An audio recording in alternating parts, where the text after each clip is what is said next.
I grab the trading window. Ooh.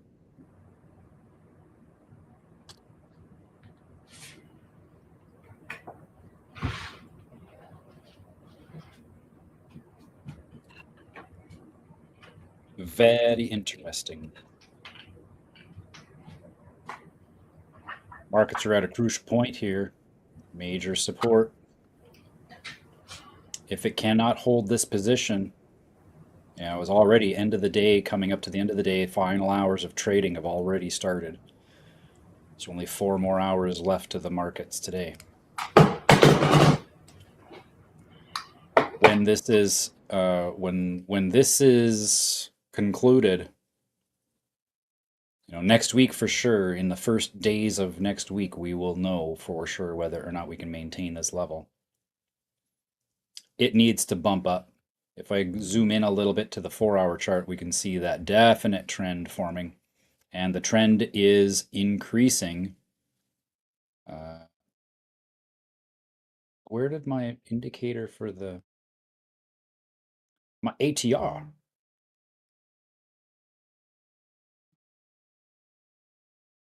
Oh yeah, it's there. It just was hidden for some reason. So the ATR on this 4-hour chart, you can see that it has risen quite a bit. So this is an acceleration of the trend. So it's one thing to identify the trend, but then it's another to be able to recognize just how much that trend is trending. And with the volatility that rose up like that, we can expect another impulse. So this little retracement that we saw here coming back up could very well be all we get. And that's not much. And what we do is that we take a look and say, okay, well, what's the extension? Remember, we got good old Fibonacci to help us out with that. There's the impulse. And we can see that that retracement came back up to that 61.8 level. That's the Fibonacci golden ratio. And that's all it did. It didn't, try to test that twice or anything like that. It was all only in one day, and it's already increasing. Now we have a little bit of a tapering off, and that is typical towards the end of the week, simply because a lot of traders, especially high volume traders, they are going to wait until Monday because they want to see some of the what are the initial orders coming in through the London markets. And so this, they want to wait. So in the US markets, they typically on Fridays that volume goes down, so the volatility goes down. So we'll see how it ends up. But that if we are to continue downwards, we are likely to go challenge that 43,000 level, which there's the support from that time.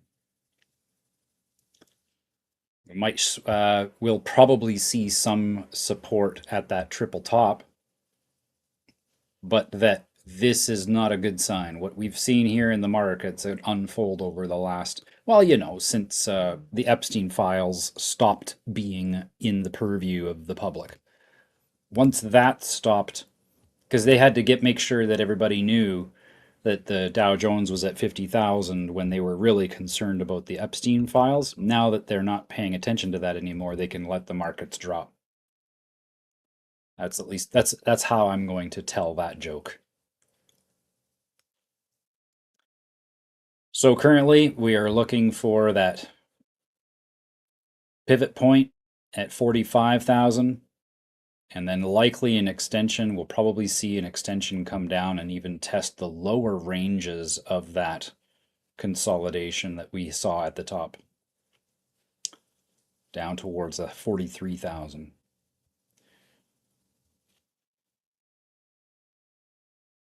Oil prices also still rising, creating some new highs here over the last while. Not new as an all-time, but it's not consolidating right now. I mean, it's consolidating in this window, but this steady rise is indicative of another movement. Now it might come back down and Maybe try to retest some levels around 85 or so. Drop $10. But of course, we'll know more next week. Japanese market still trending downwards since yesterday. So not only does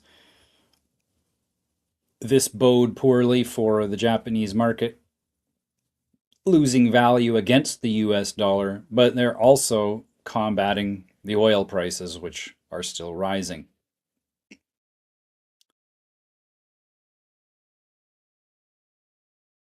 And by popular request, we are now going to be reviewing the markets in the big tech markets. And here we can see this is Amazon. So Amazon is, the analysis on stocks is much different than it is on indexes and currencies or exchange rates between silver and gold, like we've been following. These have a great, a much different approach, because you can see that whenever a day of trading changes, it can skip. So that skip, that distance between the close and the open, that's simply because it's what's the most recent order. At the end of the day on February 4th, this was the last order that was taken. So it just records the price. That was the order. And then the next day, when markets open again and trading resumes, the next order is a different price. Whereas with gold, silver, currencies, that kind of thing doesn't happen nearly as often. So we have to take that into consideration when we're looking at these charts. And in fact, that's why I like to look at the weekly chart, just because it gives us a little bit less noise. Now, right now on Amazon, we are seeing a consolidation in the top ranges. Here's our pivot point that we are currently working with. In stocks, pivot points have they're not necessarily lines. They're going to be sections where that pivot can occur. And that would be it.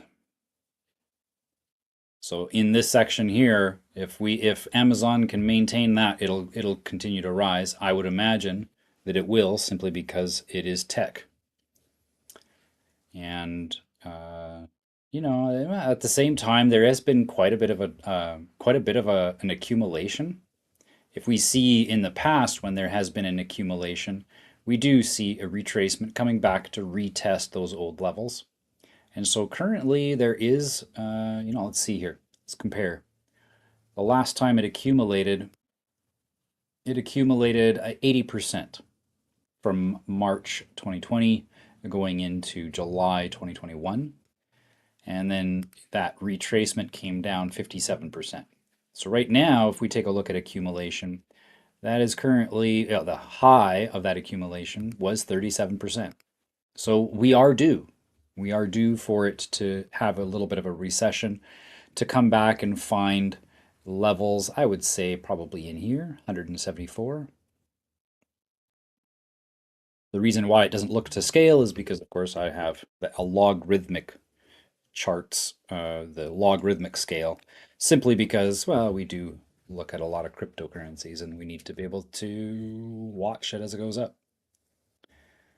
Oracle. This is Oracle Corporation. We've chatted about them in the past. This is the company that is providing a lot of compute using NVIDIA chips on behalf of, so they're basically providing the service for the ChatGPTs and Geminis and so on. They've actually recently had quite a bit of a pullback. You can see that it's dropped 56% in the last 161 days. But of course, it is higher than the previous low. So we take into consideration that 193% rise that occurred between September of last year. April of last year to September. That's 181% growth for Oracle. This pullback, that's just going to be a great opportunity for people to buy. especially as more data centers are being built.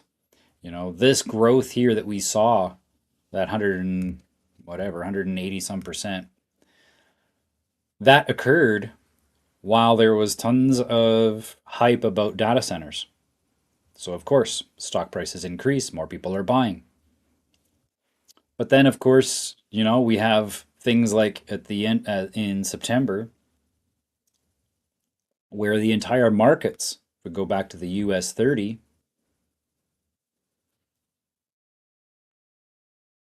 And oh no, you know what? The markets were growing during that time. So there goes that theory.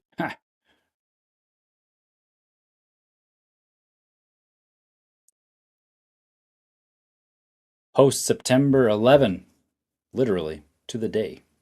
Oh, yeah, September 10th. Uh, Post that time, that drop is 53%. So it's lost half of its value since September. I'm just looking to see what else can I see about this. The stocks are a little bit more subjective. But I do see this. This is definitely a strong pivot point. That was all-time high throughout 2023, going into 2024. Halfway through 2024, it used it as support to find this extension here. Yeah. So right now, technically consolidating between point D and point C, but finding some support well above C at the moment. Google, also in high accumulation zone right now. Never been this high before. And in fact, its accumulation is up 49%. With an asset like Google, that's a lot. That's a big amount. Due for a retracement, I would say, when we take a look at the accumulation that occurred last time, that accumulation was 40%. And then it did a drop coming back to the all-time highs, down 30%. So when we take a look at where does the previous high show up, it's at 35, 30, 40%.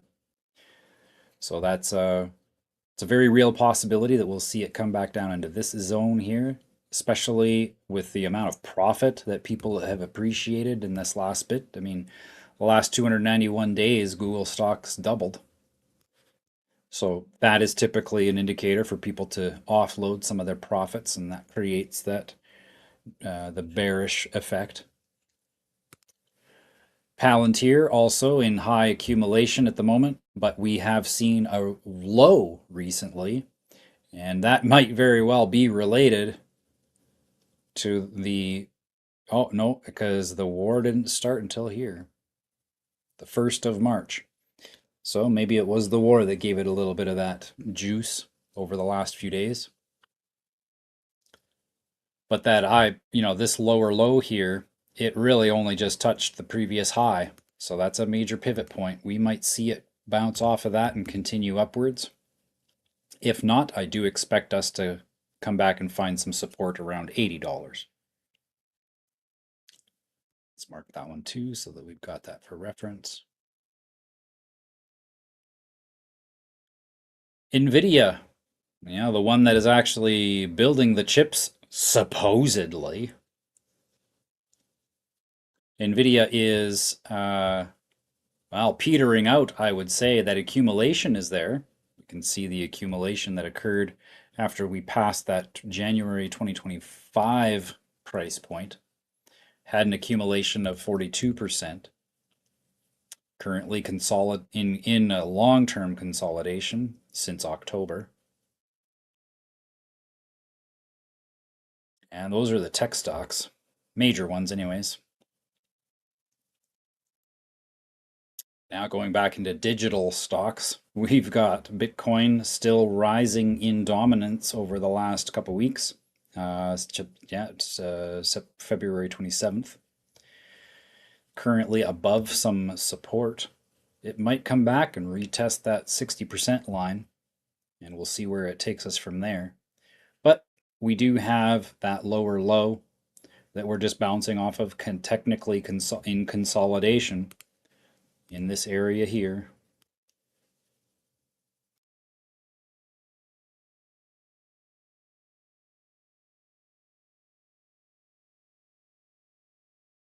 Bitcoin against the dollar also been consolidating since around the same time, beginning of February. Bitcoin also in consolidation since the beginning of February, simply because we had that big drop. We did have a double bottom, which is an indicator for a reversal. We'll see what happens. So we might hit a triple bottom, especially with this press upwards. Between if there's a double bottom and then there's a press and then a triple, that is a even a higher degree of probability of there being a reversal.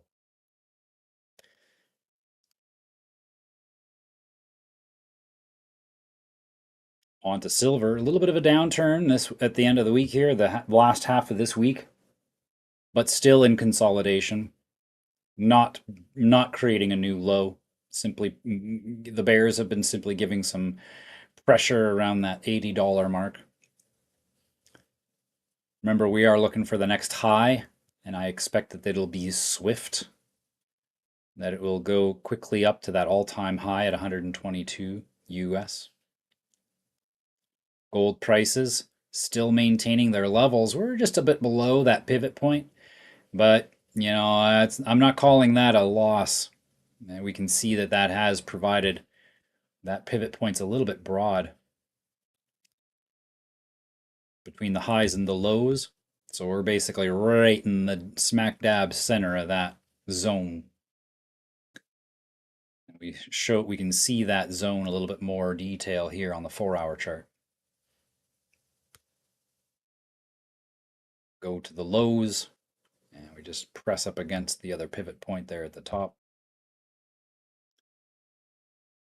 Gold silver ratio actually gone up a little bit. It's more silver to get gold. We're back in the March, at the beginning of March levels. Oh, this is the 4-hour chart. Never mind. Yep, pressing backwards, pressing back upwards. But still in consolidation. In fact, right now we can see we have this pattern.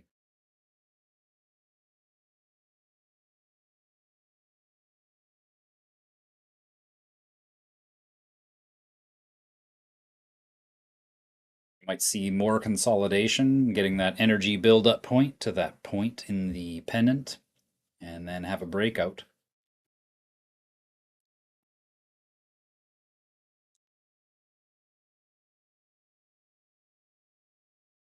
Ethereum still looking to get above that major pivot point. I wouldn't be surprised if we see the price come down to test the long-term trend line.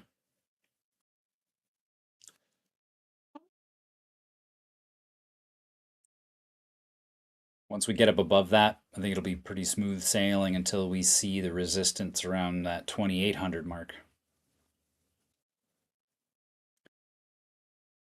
And midnight, we chatted about that yesterday, about how there was a lot of volatility in midnight yesterday and on Wednesday, simply because it got put onto the spot trading platform with Binance, one of the largest spot trading platforms in the crypto sphere.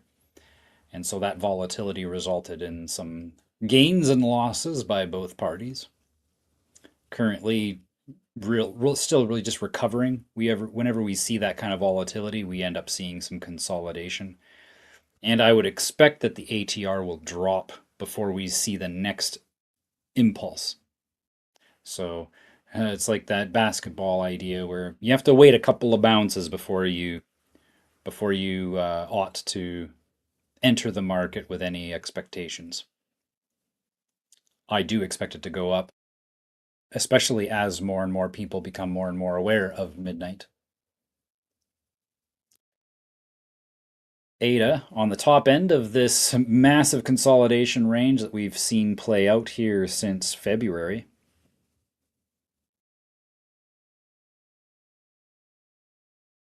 We created a lower low after creating a higher high. And that's a significant thing. It's not bad or anything, but normally speaking, when we see consolidation, we see the contraction of the highs and the lows, or at the very least, maintaining them being static. But whenever we see this, this is an expansion of the highs and the lows. Well, maybe not. It's really flat across the top. That flat across the top is happening, and currently we have a low that's getting lower. So with that expansion, it's still considered consolidation, but that presents more trading opportunities. And for those that wish, I would say, like if you want to sit there and watch the computer all day, definitely I would start buying as it goes down here when it tempts this line, likely to create some support. But if it goes down this far, that is another good buy. When we see this kind of thing, we typically see a nice big whiplash that occurs outside of that once we're leaving this zone. So the trading spots actually get better and better as this consolidation broadens. The extreme points become better and better opportunities. Normally in consolidation, you don't want to trade because the margins get smaller and smaller all the time. But with this type of pattern, you can actually make more money as it consolidates. Still risky. What are you showing there, Paul? Oh, this is ADA. Okay. Yep. Injective token sitting down at these lows here, $3.20 at the moment. And oh, it's not lows.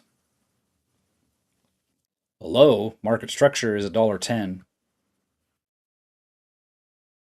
XRP also consolidating at these lows on this pivot point that saw some life back then. This is actually an all-time high, if I'm not mistaken. Yep. Oh, no, not an all-time high. This was the high from the last alt season in 2021. So we're sitting just below that right now, finding the shoulders of that high. Doesn't mean a whole lot other than it will provide some support if there's another movement. If it weakens below this, that will provide some significant resistance and we'll probably see prices come back down below a dollar on XRP, on Ripple. BitTensor showing some vigor here this week with a nice increase rising from the $175 range going up to $235. Increase of 34 to 35% here in the last 5 days. Fetch also showing some life here this week, but it's not creating a new high, whereas BitTensor has actually gone ahead and created a new high.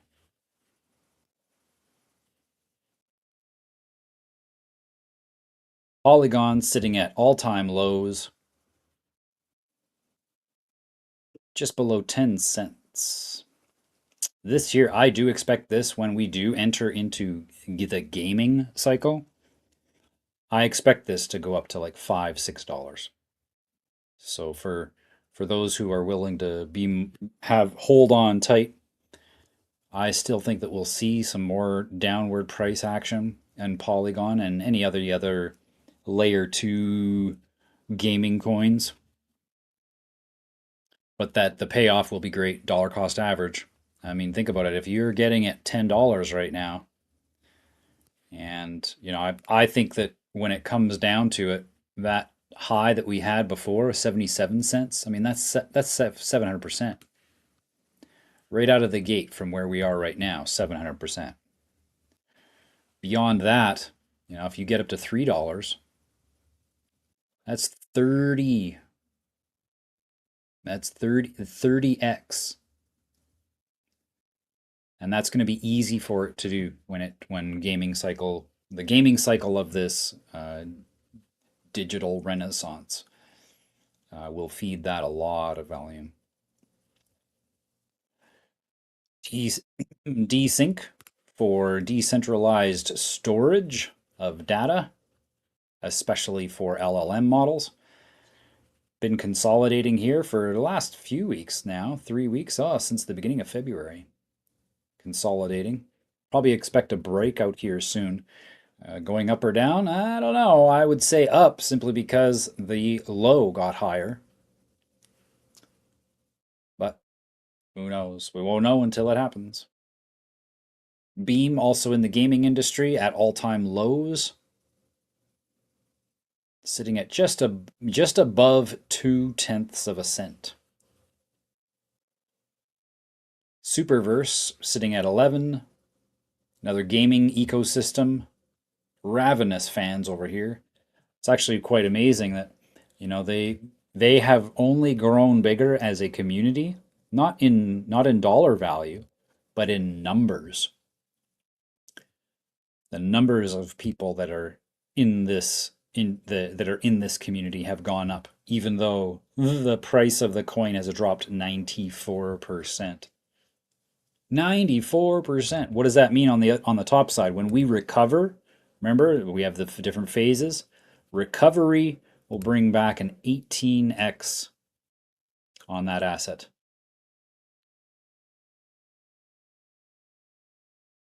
Clearpool at all-time lows as well, consolidating ever since February, beginning of February. Recovery on this one is also 27x from 2 cents going up to the all-time high of just shy of 60 cents before Christmas. Sorry, that's Christmas of 2024. NPC, yeah, been consolidating. I wrote down the little squiggly line there showing what is potential, where it breaks above and then finds support on the top side of that trend line. But we haven't even really pressed up against that trend line yet. So this whole thing really ought to move.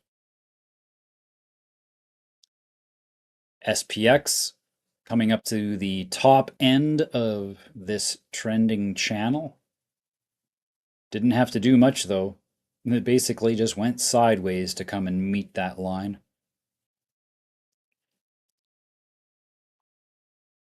There we go. Those are the charts for today. Any questions about anything? I expect next week to have some substantial news on Monday, Tuesday, and we can review that then. I know that you went over this at Next Gen Merchants on Wednesday night, but it's still not landing. What is the relationship between the Japanese market, oil, and the US dollar? Yeah, good and how question. It's important for us to know. The Japanese markets are in a state of free fall, and they have been, essentially, since, well, when did that announcement came out in 2020, I think?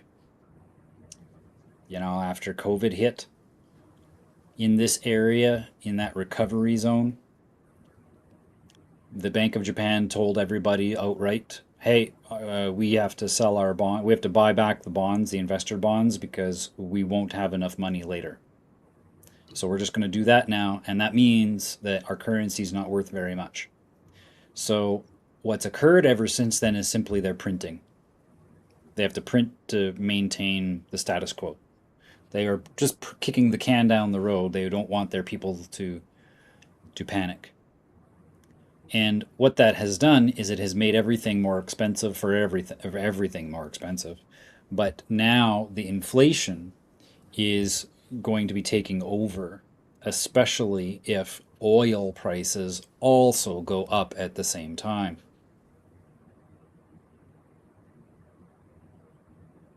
So as oil goes up, because it is based off of that US dollar still, the US markets, as the price goes down, that actually reflects on it becoming easier for people to, yeah, it's like the opposite effect. to the U.S. as it is to U.S. The price of crude going up is good for places like the U.S. And the reason why is because the U.S. is so well positioned to profit from oil. But that positioning is they're losing that position. They're losing that upper hand. As such, the Middle East is more so taking the upper hand, and will likely watch those countries lead the way in renegotiating energy contracts. Well, in the meantime, the US 30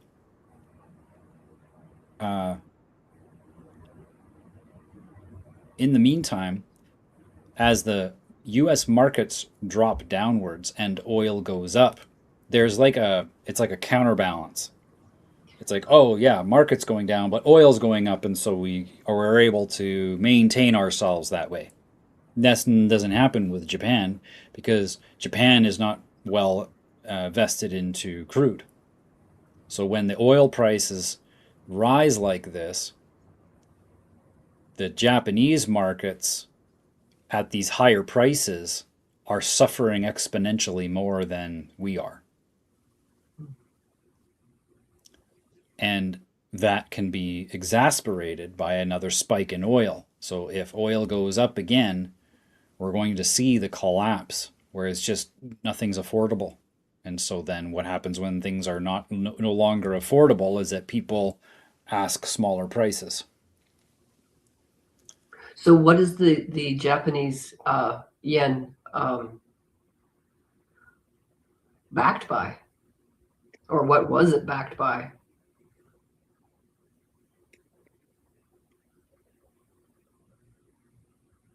Great question, and I shouldn't have put that in my mouth.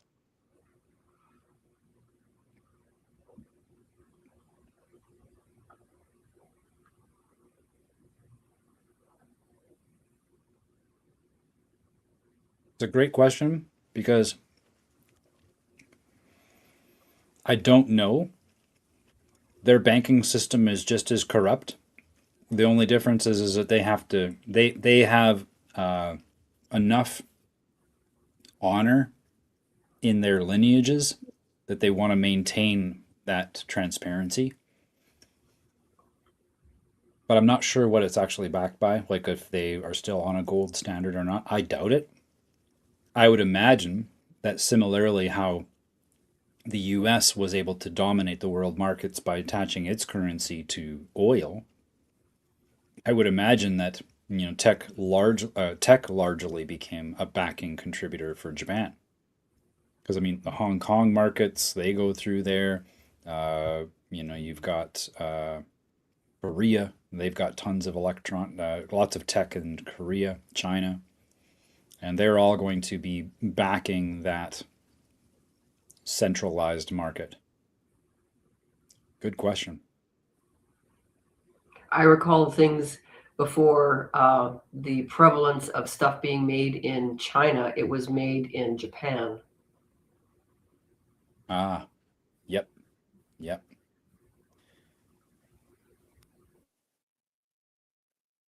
Yeah, those are futures basically showing us the same thing. I'm going to go ahead and bring up the USD JPY. This is the currency pair between the two, and we can see that it is reaching all-time highs that we saw. Yep. Let's go to the weekly chart. We're seeing reaching all-time highs. And that is getting thinner, right? So we're seeing an energy buildup right now with this tabletop and then this rising wedge. So this is the Japanese yen against the US dollar. Currently, one US dollar costs 159 yen. Not that that means a whole lot, other than since COVID, there it is. Since COVID, the Japanese yen has lost 55% of its value against the US dollar. And the US dollar, and when we look at, just think about that for a second. Look at how much more that's another reason why it's good that we look at this market. Because this market is measured in US dollars. This currency, this particular currency being against the US dollar. But we also know that the US dollar, based off of the Dow Jones, since COVID, it's also lost 20%. And, I say that because I'm taking it from that price.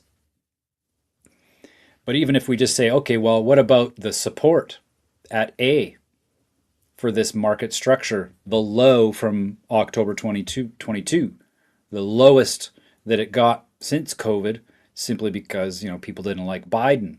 Well, that was 17 ounces. So it's went down $7. Well, that's like 25%. No, sorry, way more. That's a downwards, so 7 out of 17. 14 would be 50. So yeah, you're looking at a 40% drop. So 40% drop of the US economy has lost 40% of its value. Well, then that means the Japanese yen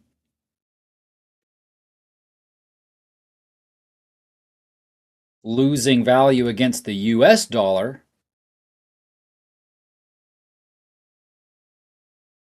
57%, that exasperates its problem. Because the dollar, this thing that we're using to measure the value of the yen, the dollar has lost 40% of its value. So 40% amplified on top of this loss of 57%, yes, you got it, 100%. So since COVID, Japan has lost half of its value. It is getting more and more difficult for countries like that to maintain oil. So is that why is so attractive? What's that? Is that why the BRICS conglomerate is so attractive? Of course. Now you can start to see why these energy contracts are going to become a dire necessity soon. And those are going to be this just as fabricated and garbage as they are today, because it's all countries vying for the attention tokens of their people. Right? Because that's all currencies are, just people's attention tokens. So they're going to make sure that people's attention is getting less and less beneficial to their bottom lines. Want to make sure that people's energy expenditure is at an all-time limit. They can't take it anymore, so that they can present their, oh, we got new energy contracts, now everybody will be okay. Oh, thank you, good governments. You're so nice. Now my attention tokens are worth more. They're all in on it. None of them can bear the thought of us being awake. They are required, legislated simply by their own directive of following the lights, that they have to maintain the charade as best they possibly can. And we just get to watch it play out like music on a page. This is the dissonant part of the opera or the musical piece.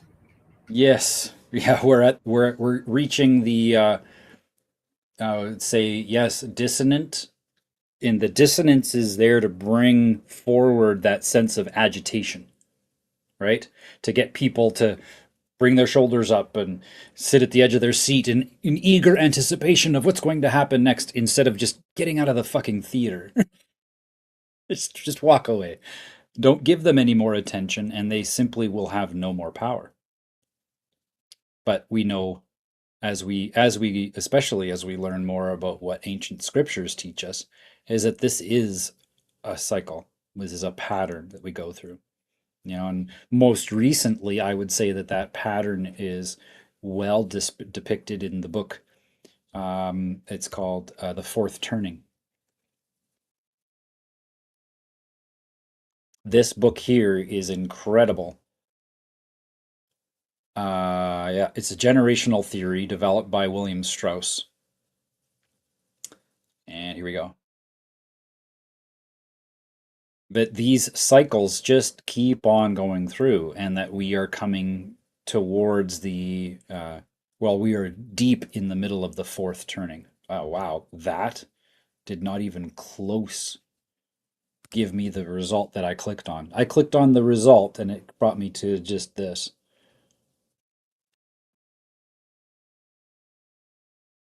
There we go. This book. Written in 1997, What the Cycles of History Tell Us About America's Next Rendezvous with Destiny. Another way to look at this is it is the mathematical inevitability of that phrase that we hear where bad times create good men create good times create bad men create bad times, and then those bad times make good men, and then the good men make good times, and it's just a recycling of history, generational. And this communicates it very, very well. What we're seeing in the Kolbrin is how they would explain it to someone who looks at a very macro perspective. This guy takes the macro perspective and applies it to the last 120 years.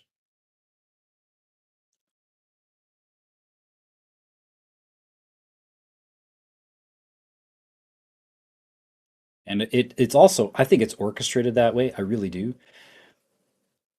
Think about it. It's like if you can extend out your atrocities to beyond the purview of 2 generations, there are no grandparents left to tell what happened to the younger generation. And so then the younger generation literally grows up in an environment where they have no context of what the good men did.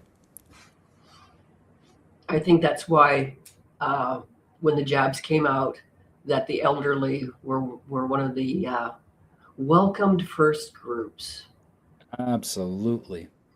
And that when my mother declined the jab, I was very impressed, because she was definitely of the genre to just obey, blindly obey authority. And I think her growing up in East Germany during the remnants of the Second World War gave her that inoculation against that sort of manipulation. Yes. That's the story I want to tell myself. I love that you use that language. Tool wrote an album, and I would call it an epic simply because I find that each one of the songs is telling a component of what the message that they really wanted to say with the whole album. But Fear Inoculum is the name of the album, and there is a passage in there where it says that it is our role to become inoculated to fear. That if we don't figure out how to be immune to the wiles of our enemy, we are bound to the doom of repeating the same cycles. And I have yet to figure out how to remain cheerful watching it occur again.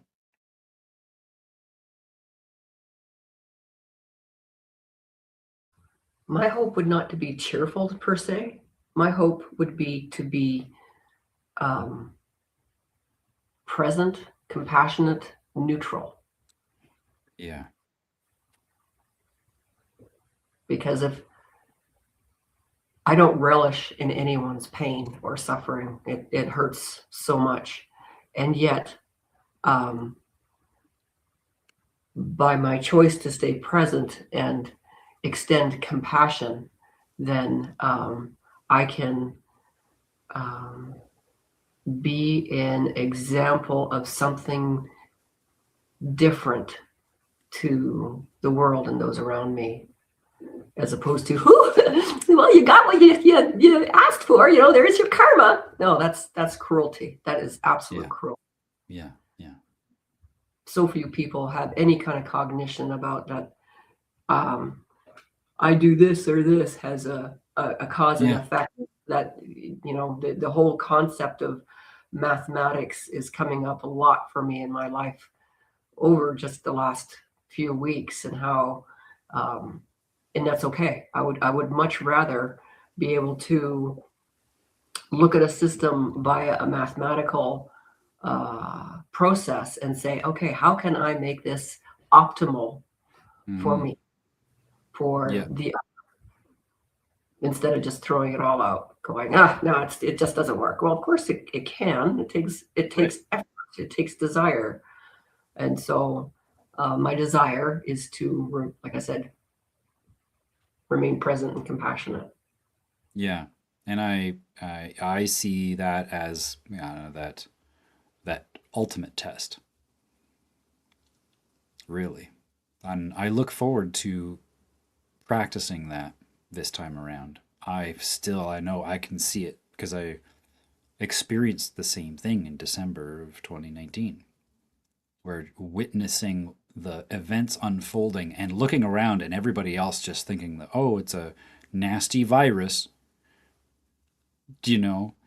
and then into January and February, people talking about buying up all the toilet paper. I'm just like, oh,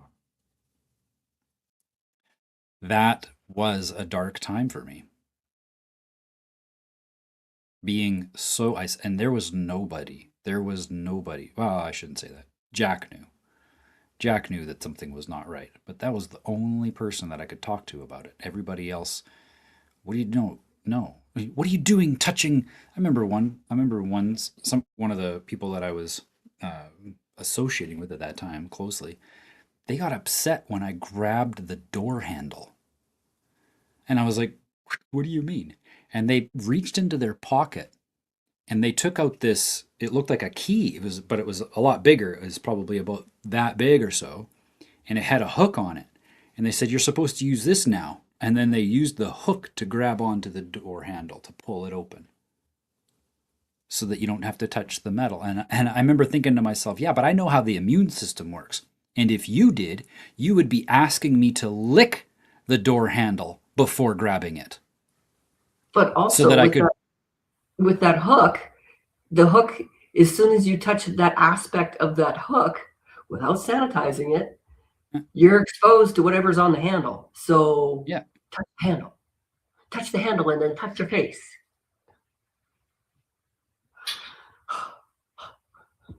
Go ahead, Gary.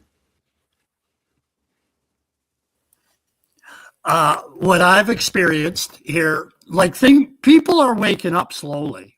Like I've been involved with Druthers Papers since the spring of 2021, and I do windshields in the parking lots of the box stores and whatnot, and people walking in the parking lots, and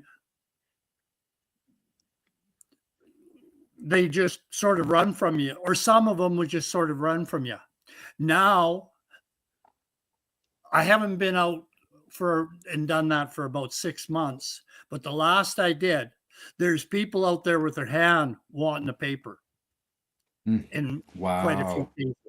Like there is a shift, but it's going to be a slow journey. Like I'm talking years to do a shift, to have this conversation like we're having here, and them to understand. But I don't know if they've came to realize that there really is something wrong out and beyond what the mainstream media has told them. Yeah. you know, and you're talking about the virus and the immune system, like, well, I can't touch that, because of scared. You're talking about the doorknob. So there is a shift happening, but it's got a long ways to go. Can I ask a question about said attention? And I can't even remember what context you were in there at that point, but about 10 minutes ago, attention tokens. You're talking the Japanese yen. No, the oil. I think you're talking more about the oil there at that point. Not sort of the definition, but what do you, the identifier of attention tokens, I guess is my question. Great question. Audrey Lynn, you have been hearing that context for a while. Would you like to stab at that? How would you define an attention token?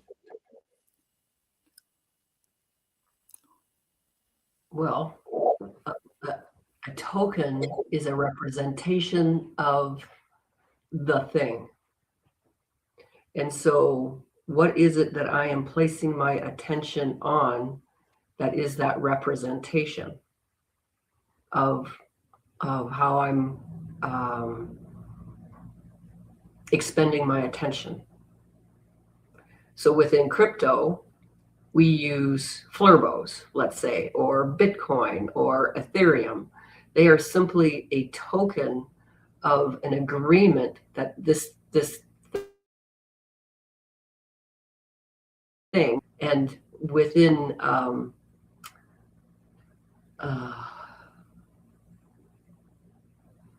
this thing has value.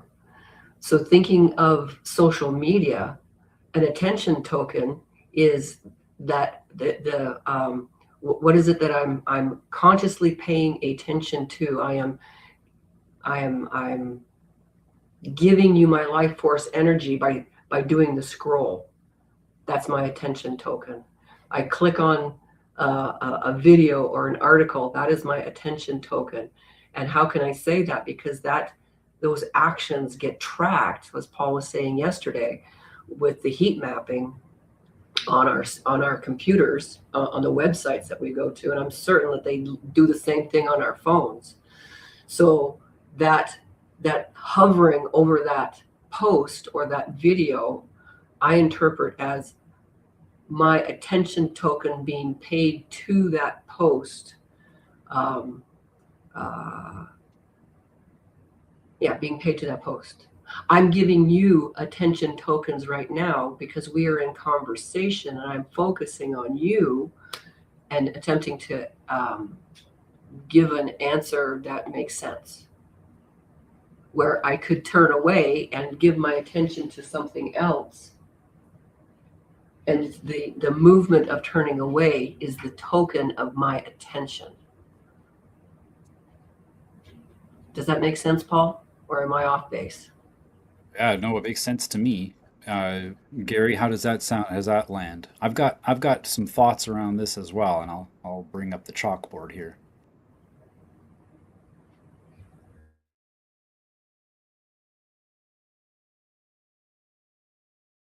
If you want to share, though, Gary, if you have any reflections off of what Audrey Lynn said, go ahead. It's going to take me a second here to get this chalkboard running. I've got some old settings from last night's meeting. Well, it's or this is my interpretation at the moment. My attention, say, or looking at value of energy or exchange or what, taking it to whichever, like I'm talking, value, like to gold or to get Bitcoin.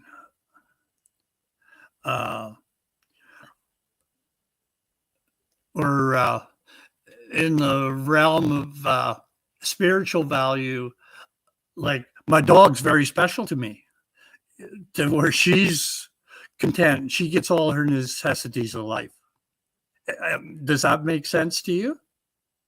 Yeah. Or that's what Yeah. it, you know, I have no problem with her sitting in the easy chair, easy boy, lazy boy. Yeah. Yeah. Yeah. Yeah, That's, absolutely. I just, yeah. Okay, so yeah, this is perfect. And I'm It's just I'm that we having have some fun. been directed towards currency. Like we on this channel, we tend to talk a lot about currency and tokens and this sort of thing with relationship to currency. And so what I'm hearing you say is that your attention tokens, your attention goes towards your pet. That's one of the Yeah. areas that it goes. Yeah. I talk to them all the time, and I'm sure they understand me. Oh, yeah. And it's not like you hand them a physical thing and say, here's my attention token. I'm paying for your attention right now, because that would be very sad to have to do. And yet they get it, because they get your focused life force energy. What a great segue. Life I- force I energy. got to share a little bit more. You know what comes up for me right now? These freedom people all focused on this APP. That's their attention token. I know. You think about Am I how right? valuable you're dead on. Go ahead. You're dead on. Oh, And it's like I feel like I'm judged on how many APP tokens I've been able to accumulate. You know, which is really zero, because I saw the APP for what it was back in 2022. I couldn't put my attention to it because I knew that it was simply perpetuating the fraud.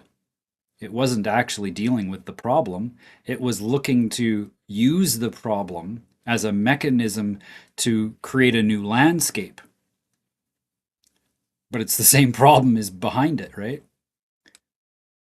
Life force energy. That is the gift of God. So God grants us that when we look at the trust structure. God grants us life force energy, and that's all we have. That's it. We don't have anything else. Whatever else we get is a direct result of how we expend that life force energy. How do we invest that life force energy? And I like to use this example because a lot of people think that, you know, gold, silver, crops, for example, you know, you can have all kinds of different things. You can have rare earth minerals. Tons of different things are considered to be commodities. Groceries, it's a commodity. But there is a commodity that circumvents all of them. And the way that I like to describe this is that you can have an apple, right? These apples grow from nature. Very little effort. I mean, if you have an orchard, you might be doing some maintenance around it. But I mean, you can go into nature, especially in BC, and you can find apple trees just out in the middle of nature, unattended. And they're growing an apple freely because nature itself exudes that energy naturally. And the apple itself doesn't put itself in a basket and it doesn't get driven down the road to the grocery store. The necessary commodity to be expended in order for that to occur is that someone has to go get it. They got to get a ladder, or, you know, they got to get a lift of some sort. There's tools to help these people maximize their life force energy so that they can harvest those apples, so that they can go mine the gold, so that they can go sheave the wheat. It's just nonstop. Everywhere you go, whatever commodity it is that you think you're measuring, the one circumventing that and the one far more valuable is what we call the life force energy of the being that's going to go do the work. And what's happened, and this is, remember, everything's about language, right? Out of all of the resources on earth that we call a commodity, the commodity of human resource is by far the most valuable. Why? Because in order for him to go get those apples, you are requiring his attention. And when he's done gathering those apples and he comes to your orchard's place of business, he's got his hand out because he's looking for compensation. And so that compensation ends up being a means of exchange. And the human resource gets traded, that attention, because that's what the human resource is, attention, gets converted into this attention token. This is a token of your attention. Thank you so much for spending the attention to get those apples out of the tree. So now we have an attention token. And the good thing is that when everybody uses the same attention token, it makes it a lot easier for people to trade back and forth, because it's just like, well, how many dollars is your attention worth? How many dollars? And it's like, well, I don't want to give you attention. I want to give you a product, right? Where it's like, here's some toothpaste. I wonder if I can draw this tube of toothpaste.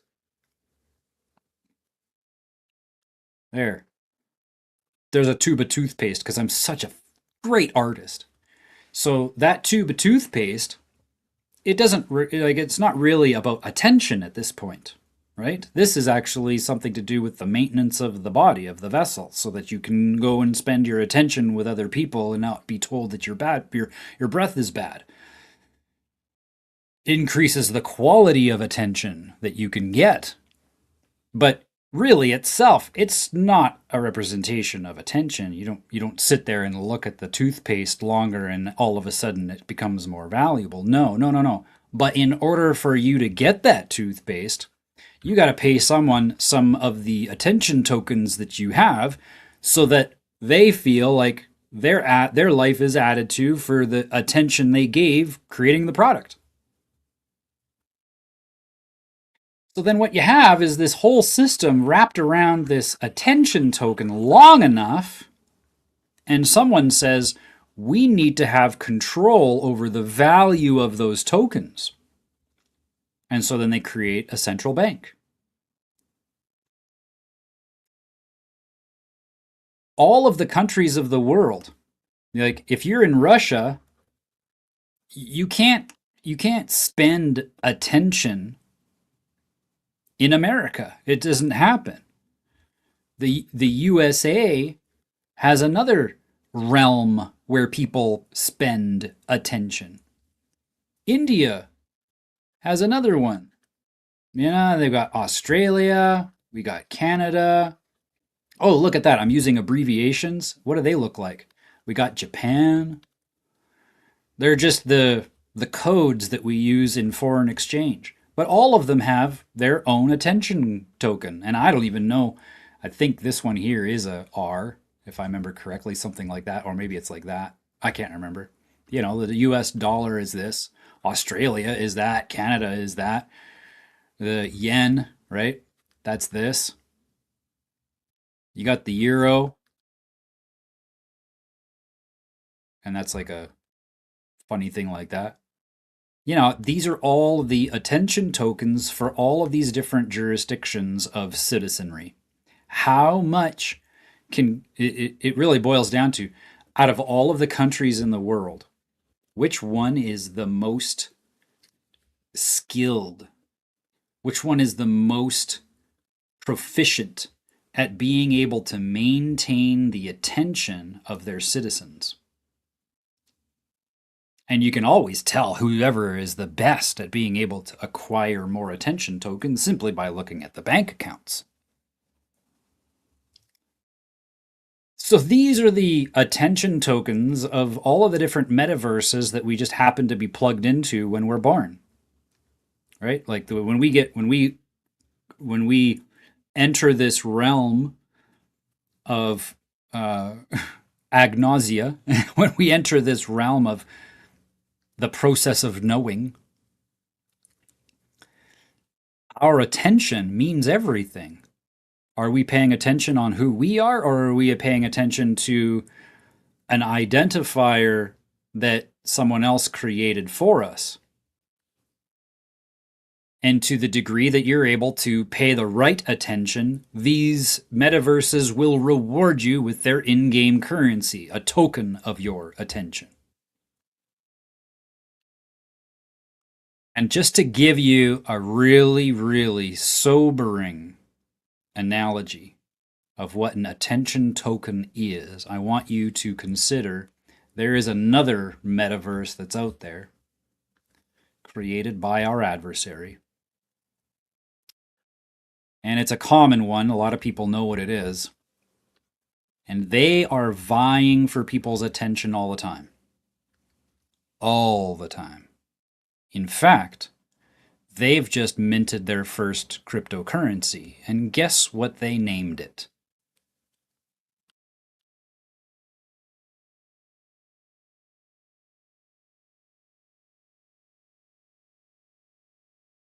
It's another attention token. So, going back to your original question, I was referencing the markets. Let's go back there. I was referencing this. What we see here, wow, it went ahead and showed Brave, but I don't see it. There it is. Okay. Let's go back to USD JPY.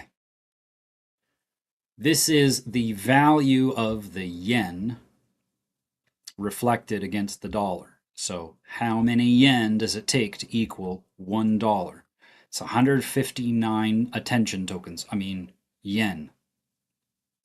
And the people of this country are suffering more and more and more simply because the purchasing power of their attention token, the token that they receive in exchange for spending attention in Japan, that attention token is becoming less and less valuable, where they're having to spend more attention in order to accumulate enough tokens so that they can continue to live.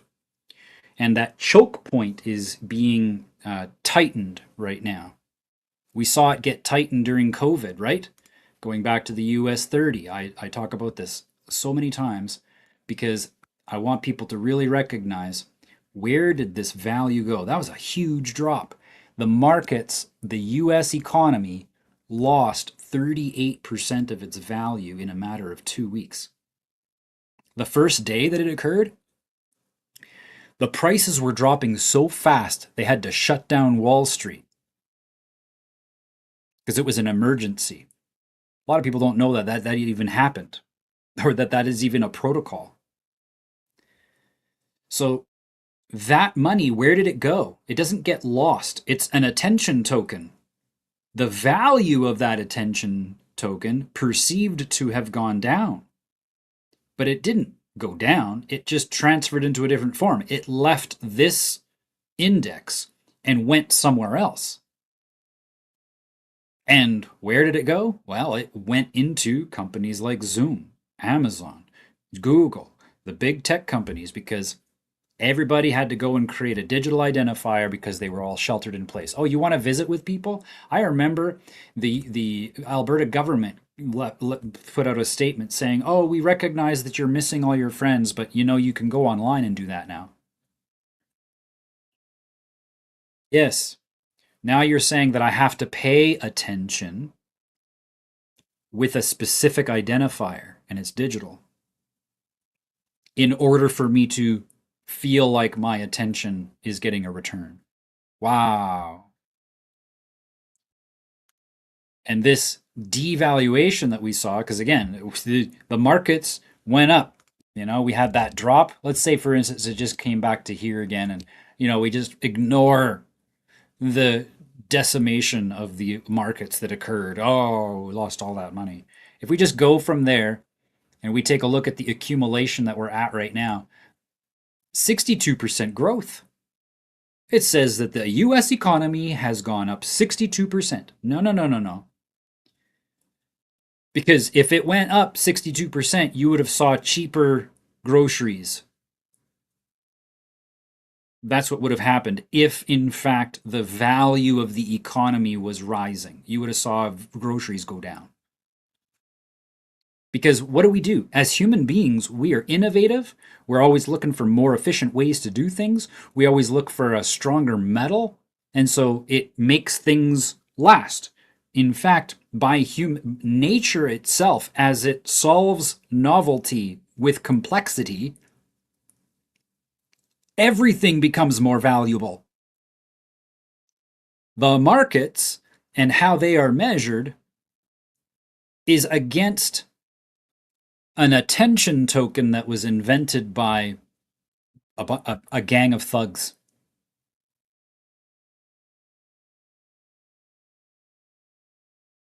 And so what we see here is the devaluation, not the appreciation of the markets. No, we're seeing the devaluation of the attention token to choke people further, to make life more difficult for them. That way, when life is the worst, and we know this because of human nature, that they will cry out for a solution. And instead of crying out to God like we're supposed to, looking for more connection and affinity with Him, we cry out to the God that we used to replace the invisible God, and that's the government. And so humans are going to cry out as they're squished, as their attention tokens become less and less valuable, and they're having to spend more and more attention, that human resource, the only human resource they care about. As that attention becomes more and more devalued, I mean, think about what AI is doing. We talked about that a couple of days ago. Someone works for a year in tech, they're generating approximately 5 million tokens. And that's an actual measurable unit of data now. It's called a token. And different models consume different volumes of tokens depending on what you want to get accomplished. You want to do something very complex that requires a lot of context, but you want to do it with fewer words, with less time, with less attention in front of the screen. You're going to have to pay more money. Why? Because that machine that's capable of accomplishing your task, it's simply able to maximize the value of those tokens. It's having to consume more tokens to do your work for you. And that they've already calculated how much 1 million tokens are, ranges depending on the model. But let's say it's the most expensive model out there. You're paying about $28 US for 1 million tokens. $28. Well, you times that by 5, which is approximately how many tokens a very busy man will do in tech, by the way. He'll be able to produce about 5 million tokens. 5 times 28. Well, that's 8 times 5 is 140. So $140. Well, there's nobody on planet Earth that would accept unless, of course, you were actually in a decimated nation where the value of the dollar allowed you to feed your family for a week. There are places like that. There's nobody in North America that is going to accept $140 for a year's worth of work. And there's nowhere in North America where there's a human able with the capacity of generating 5 million tokens in 5 minutes. Oh no, what did we do? We did the math on that. It was an hour and a half or something like that. These computers, in an hour and a half, you feed it enough dollars and it will consume and produce those 5 million tokens in about 90 minutes. So the attention tokens that we have been even accustomed to spending all this time is literally dropping to zero. The value of our attention is dropping to zero because the commodity that we call human resource is being entirely replaced by the commodity of data. And that sounds really bad. And to a certain perspective, it will be catastrophic. And it will also present some of the greatest opportunities man has ever witnessed. Simply because now they are not reliant on expending life force energy, attention, for something as worthless as a dollar.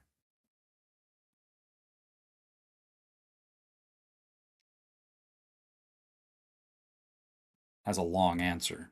Thank you, everybody. That your question, Gary, and your answer, your feedback on that, Audrey Lynn, inspired all that. Thank you very much.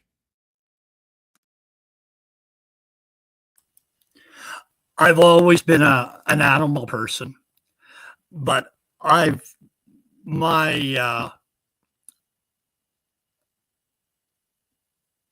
what do you say, heart, spirit to animals has increased exponentially here the last 5 years since COVID.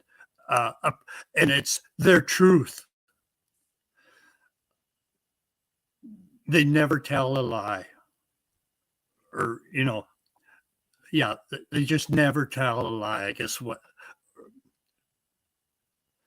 And they're always grateful. They're more present to the moment than we are. Yes, conscious. Yeah. And I guess what's been going through my mind here the last half hour, and I'm not prepared today if you said yes to this, but I mentioned to you about Aaron Apke, Paul. Anyway, on one of his chat platforms, I came across a video last night, and it's about 30 minutes long.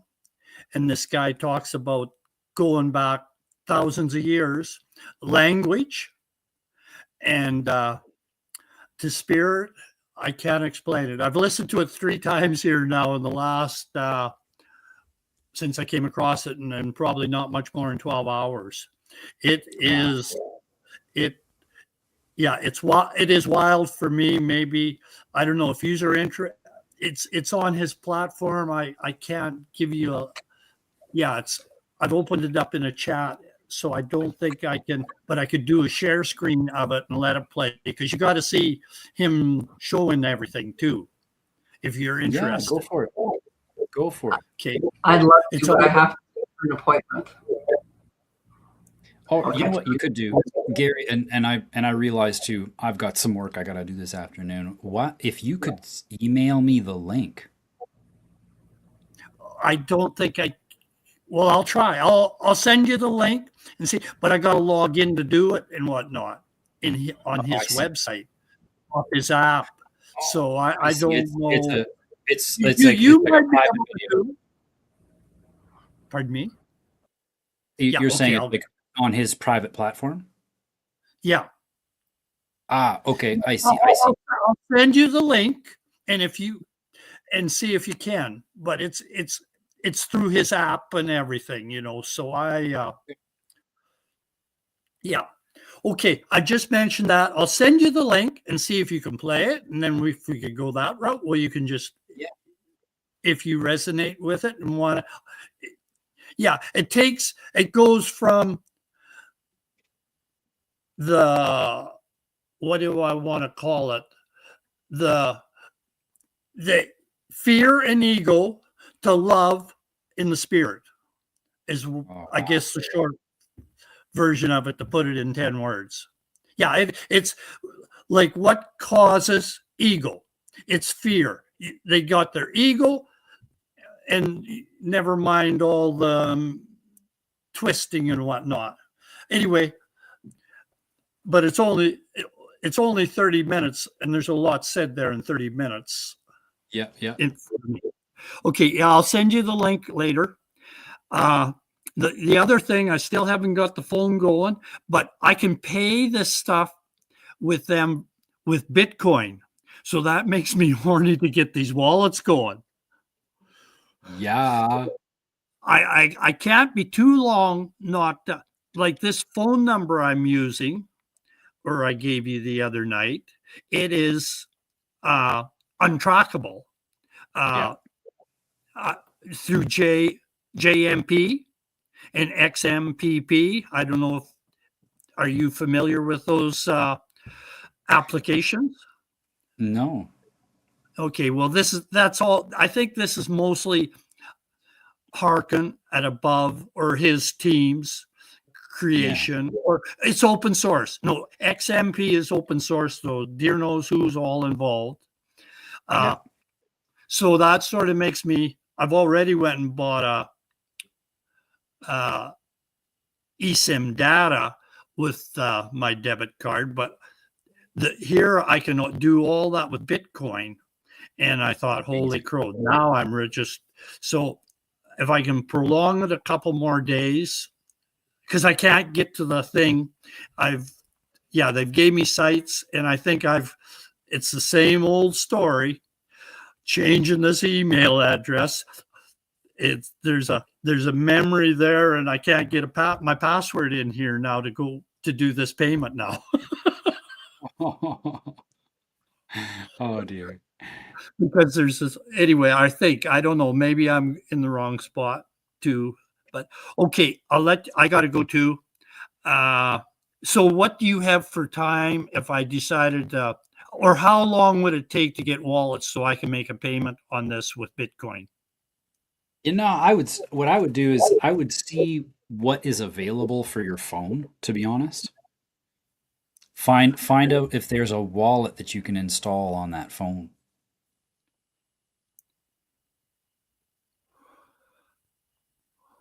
I don't know because I don't have that system. But I would imagine that their app store will have a wallet of some sort. And if not, then let's do it on your laptop. And there are lots of options. It would probably only take us about half an hour, 45 minutes to get everything set up.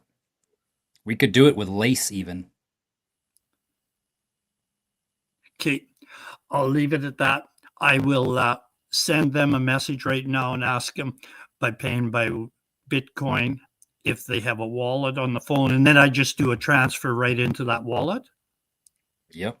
And then you just pay with that phone app, just send it to their Bitcoin address, and now oh my gosh, how private would that be? Amazing. Oh yeah, I don't believe where I've went here the last couple months. That's great, eh? What a wonderful adventure. Oh yeah. Yeah. Okay. Have a great day. I will send you an email when I have updates. And Awesome. Then if